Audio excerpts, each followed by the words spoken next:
Hola a todos y bienvenidos a nuestro curso de Deep Learning. Esta es una clase adicional, una clase avanzada, para hablar de dos conceptos interesantes, softmax y cross entropy, o en castellano, entropía cruzada.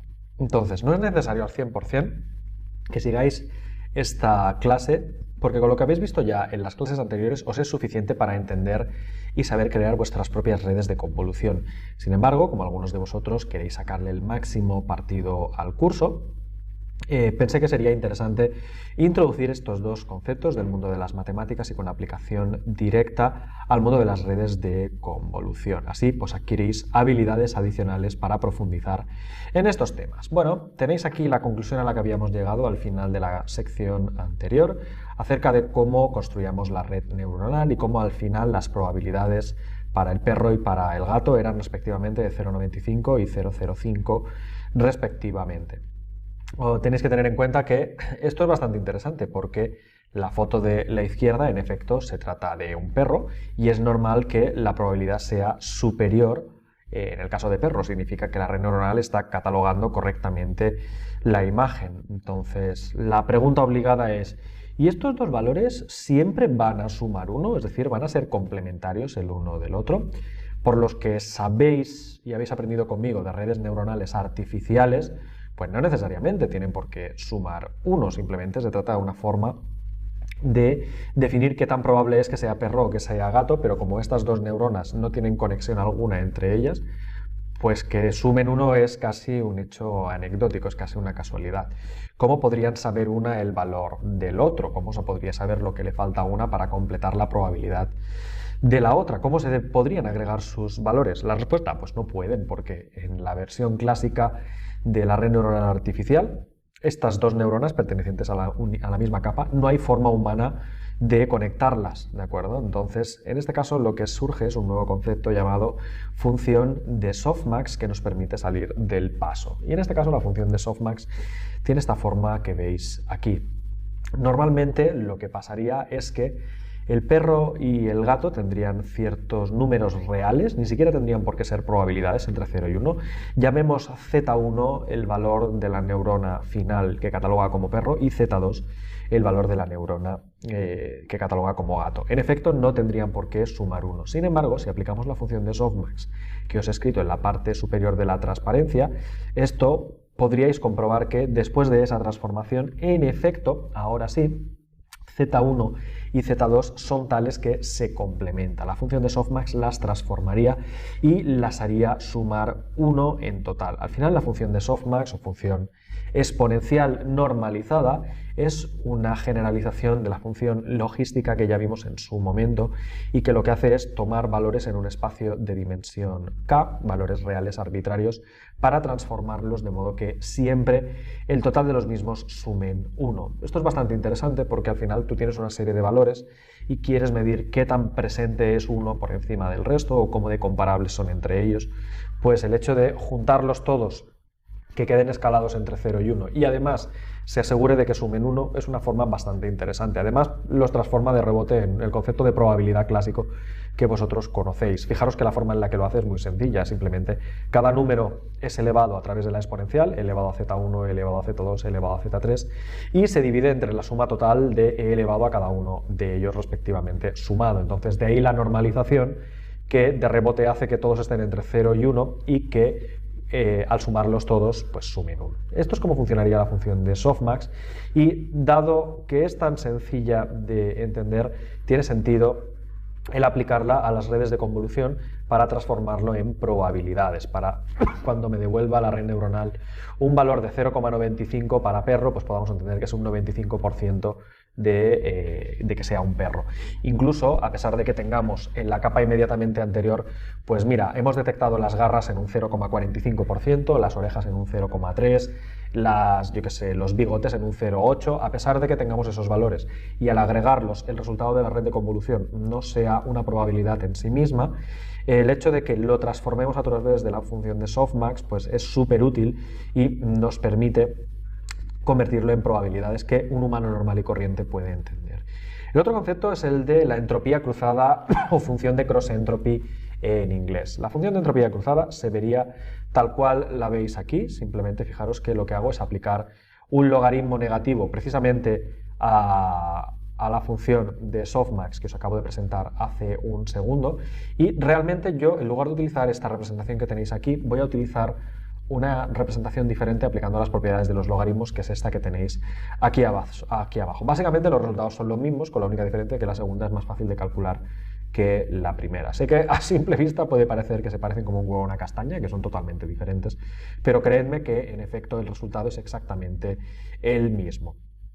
Luego os pondré algún paper adicional acerca de la transformación de la primera fórmula en la segunda y acerca de qué significa la fórmula de entropía, ¿de acuerdo? La entropía simbolizada por la letra H es un concepto matemático y que es bastante interesante, así que aprovechemos el hecho de que vamos a hablar de entropía para luego aportar algún paper adicional. Como recordaréis, en el caso de las redes neuronales artificiales teníamos la función de error que medía el coste o el error entre la predicción y el valor real, ¿de acuerdo? Una forma de hacerlo era a través del error cuadrado medio, que era la mitad de las diferencias entre el valor real y la predicción elevado al cuadrado. Vamos, lo que hemos llamado la función de costes, y uno de nuestros objetivos era minimizar el error cuadrático medio para optimizar así el rendimiento de nuestra red.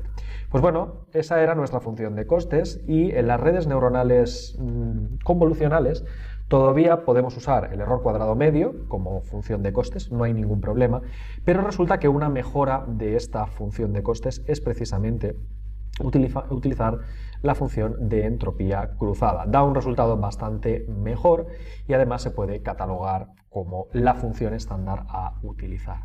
Por tanto, cuando en redes neuronales convolucionales apliquemos la función de entropía cruzada, no la llamaré función de costes ni la llamaré función de error cuadrado medio, pero cumplirá el mismo papel. Son simplemente diferencias de terminología, algo diferentes, eso sí, pero sobre todo que sepáis que significan lo mismo, sirve para el mismo propósito o más o menos para lo mismo. De modo que una vez que tengáis la función, el objetivo será minimizar el error cometido en la clasificación a través de nuestra red neuronal, ya sea a través del error cuadrado medio o a través de la función de entropía.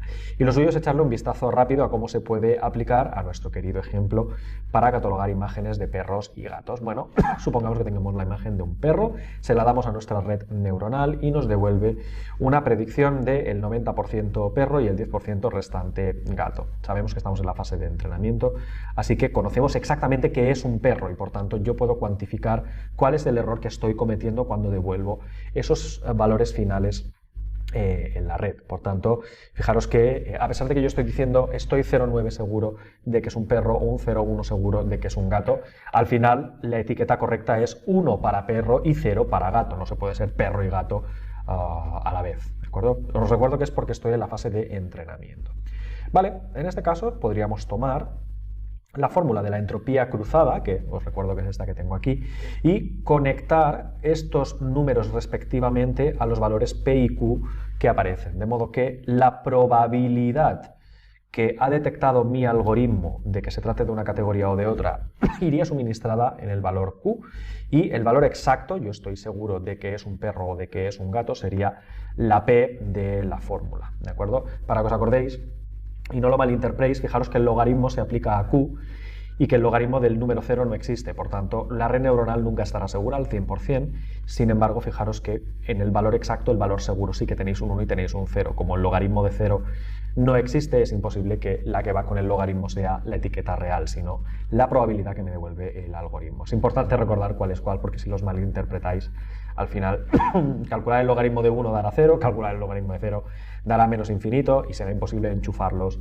a la fórmula, ¿de acuerdo? Aseguraos que cada uno va en el lado correcto. Luego, básicamente, tomáis los valores y multiplicáis por el logaritmo de la probabilidad que os ha devuelto, sumáis los resultados y obtendréis el valor de la entropía cruzada final. Y veremos a continuación cómo mejora el resultado en un ejemplo específico de aplicación de esta fórmula. Mi objetivo aquí es sentiros cómodos con el concepto y para que veáis que, aunque puede sonar muy rocambolesco, al final es un juego de palabras, casi el esto de calcular la entropía cruzada. Es el valor por la probabilidad, el logaritmo de la probabilidad que me ha devuelto el algoritmo. Entonces, sería un buen momento que pausarais, tomarais un boli, un papel y os dediquéis con estos numeritos a reproducir el resultado final. Al igual que en las redes de convolución, al final, esto puede sonar muy complejo y aterrador, pero fijaros que en estas clases yo creo que hemos recorrido todos los conceptos y habéis entendido la gran mayoría. Así que sigamos adelante y apliquémoslo, aunque solo sea a un ejemplo, para ver que todo lo habéis entendido correctamente. Además, esto también explicará por qué estamos haciendo todo esto de la entropía cruzada y diferentes funciones de medida de errores. Nos ponemos en un caso hipotético de tener dos redes neuronales, red neuronal número 1, red neuronal número 2, cada una de las cuales quiere catalogar la imagen de un perro. Fijaros que yo sé que es un perro y que no es un gato, por tanto, tengo un 1 en la categoría perro y un 0 en la categoría gato, esto es lo que sé. Luego lo mismo, quiero catalogar a un gato, que sé que es un gato, ¿de acuerdo? Por tanto, que sea un perro es 0 y que sea un gato es 1. Luego fijaros que podría mirar a cosas un poco más aberrativas, como esta cosa que hemos sacado de aquí, que es un perro, está catalogado como perro, a pesar de que uno lo mira así con ojos tiernos y dice, hostia, esto se parece al gato de Shrek, casi casi, ¿de acuerdo? Entonces, lo que quiero ver es cómo mis redes neuronales se comportan ante estas situaciones. Por ejemplo, mi primera red neuronal podría venir aquí y decir, bueno, estoy 90% seguro de que se trata de un perro y 10% gato, y la segunda red neuronal, pues un poquito menos eficaz, parece ser, 60% es perro y un 40% dice que es gato. Fijaros que una está más segura que la otra, 90% versus 60%, pero ambas parecen catalogar correctamente, ambas catalogan a perro o la categoría de perro es la ganadora, correcto. En el segundo caso, pues fijaros, me dice que un 10% es perro y un 90% es gato, está bastante seguro de que es un gato, y la segunda red neuronal no está tan segura, parece ser, me devuelve un 30% perro y un 70% gato, pero aún así sigue siendo correcto. Y luego finalmente la red neuronal le suministro los datos de esa imagen aberrativa y me devuelve pues que es un 40% perro, un 60% gato la primera, mientras que la segunda red neuronal me devuelve que parece ser un 10% perro y 90% gato. Fijaros que las dos redes neuronales se equivocan con la tercera imagen. Pero fijaros que a través de tres imágenes la red neuronal número 1 parece ser mejor que la número 2. Aquí la clave es sopesar los datos e incluso concluir que el último caso, a ver, es difícil de predecir, es un perro que realmente parece un gato y que por tanto el tener un 40% de opciones de ser perro yo creo que no debería ser casi una opción de etiquetarlo como perro o gato respectivamente. Cuando la red neuronal duda entre tanto, pues oye, a veces decir que la red neuronal no es capaz de catalogar creo que es más interesante que meter la gamba con algo que no estamos tan seguros. Entonces vamos a medir el rendimiento del que hemos estado hablando con los tres ejemplos utilizando diferentes medidas del error, ¿de acuerdo? Entonces pongamos aquí estos datos en una tabla en lugar de tenerlos así dispersos. Simplemente tomo los datos de la primera red neuronal, la primera, segunda, tercera observación. Recordad que la primera era un perro, la segunda era un gato y la tercera volvía a ser un perro, y ahí tenéis las probabilidades respectivas que ha devuelto la primera red neuronal con respecto a ese ejemplo. Entonces fijaros que para la primera imagen me predice 90% perro, 10% gato y es un perro. El segundo me predice un 10% perro, un 90% gato y es un gato. Y el tercero, la imagen aberrativa, me predice un 40% de perro y con un 60% de probabilidades que es un gato. Lo mismo con la segunda red neuronal, son los mismos ejemplos tomados de la transparencia anterior, y la idea es qué errores podemos calcular para estimar el rendimiento y controlar el rendimiento que tiene la red neuronal. Pues bueno, el error de clasificación yo creo que es el más sencillo de calcular y el primero que uno elaboraría. El error de clasificación es cuántas de las clasificaciones están mal hechas. Básicamente es preguntar, oye, has mirado tres imágenes, ¿en cuántas estás equivocado? En la red neuronal se ha equivocado. La número 1 se ha equivocado en una imagen de 3, con lo cual me da un error de clasificación del 33%. La segunda red neuronal se equivoca en una de 3 clasificaciones, por tanto me da un error de clasificación del 33%. Si tomo esta métrica, la típica que sale en las matrices de confusión, podemos ver que en ambas redes neuronales el error de clasificación es 1 de cada 3 imágenes. Por tanto, si utilizara solo el error de clasificación, lo único que podría decir es que las dos redes neuronales son igual de buenas, ¿de acuerdo? Sabemos que la primera red neuronal es mejor que la segunda, pero si yo tomo esta métrica como medida del error, pues si lo que hago es medir su eficacia, pues lo único que puedo decir, las dos redes neuronales son iguales de eficaces. Lo siguiente que podríamos hacer como medida del error es el error cuadrado medio, ¿de acuerdo? Es esa fórmula que ya os enseñé de valor real menos la predicción elevada al cuadrado y hacer la media de todos esos valores. No os quiero aburrir con cómo se sacan esos números, si los podéis hacer en papel y boli o bien en Excel, pero creedme que los cálculos son muy simples y solo os va a tomar sumar los errores al cuadrado y hacer la media al final de los mismos. Entonces resulta que en cuanto a error cuadrado medio, la red neuronal número 1 tiene un error cuadrado medio del 25% aproximadamente, mientras que la red neuronal número 2 tendría un error cuadrado medio total del 71%. Por tanto, podemos ver ahora sí que la primera red neuronal es mucho más precisa que la segunda y que tiene una tasa de error casi 3 veces inferior la número 1 que la número 2. Pero os he enseñado esta super fórmula de la entropía cruzada, que no solo es más fácil que calcular que el error cuadrado medio, sino que además acentúa mucho más los errores de clasificación. De modo que si calculáis la entropía cruzada con la fórmula que os he dado anteriormente, tanto para la red neuronal número 1 como la red neuronal número 2, pues tenemos que la entropía de la red neuronal número 1 es del 38% aproximadamente y que la de la número 2 incluso supera el 100%, o sea, se va a 1,06. Si lo miráis de esta manera, cuando conocéis el área total posible de la distribución, la entropía cruzada busca qué tan disperso es el error, qué tan probable es que la red neuronal catalogue de forma incorrecta, significando esto que el error cuadrado medio lo hace bien, pero como el error cuadrado medio al final medirá valores entre el 0 y el 100%, tiende a dejar pasar los valores extremos. La entropía no, la entropía acentúa mucho cuando una red neuronal se equivoca de calle, y aquí podéis ver que no está tan segura ni en el caso número 1 ni en el caso número 2, por tanto lo convierte en una red neuronal muchísimo peor que la número 1, ¿de acuerdo? Entonces estos cálculos son solo para mostrarte todo lo que puede hacer una red neuronal como esta que hemos usado, pero si lo hacéis en papel y boli no es una matemática muy intensa, solo hay sumas y productos, bueno, hay un logaritmo por ahí dentro, lo cual hace que las cosas sean bastante simples. ¿Por qué utilizaríamos una entropía cruzada en lugar del error cuadrado medio? Bueno, es una buena pregunta y me gusta que la hagáis sobre todo porque hay muchas ventajas de utilizar la entropía cruzada por encima del error cuadrado medio, que no son nada obvias, dicho sea de paso, ¿vale? Mencionaremos un par, pero luego os pondré un último paper donde podréis consultar más información. Uno de ellos es que si, por ejemplo, al inicio de la propagación hacia atrás del error, el valor de salida del algoritmo, de la red neuronal, tiende a ser muy pequeño, eso significa que la corrección que va a tener que hacer no será tan obvia. Es decir, cuando yo tengo un error bastante pequeño con respecto al valor real, el gradiente descendente va a tener una modificación muy pequeña y esto hará que al inicio el algoritmo apenas se mueva, le cueste mucho empezar a arrancar. Claro, sería muy difícil para la red neuronal realmente comenzar a hacer algo, comenzar a moverse, comenzar a ir pegando saltos en los pesos y a ajustarlos correctamente moviéndose en la dirección correcta. Mientras que cuando se utiliza la entropía cruzada, como tiene ese logaritmo que hace que las diferencias pequeñas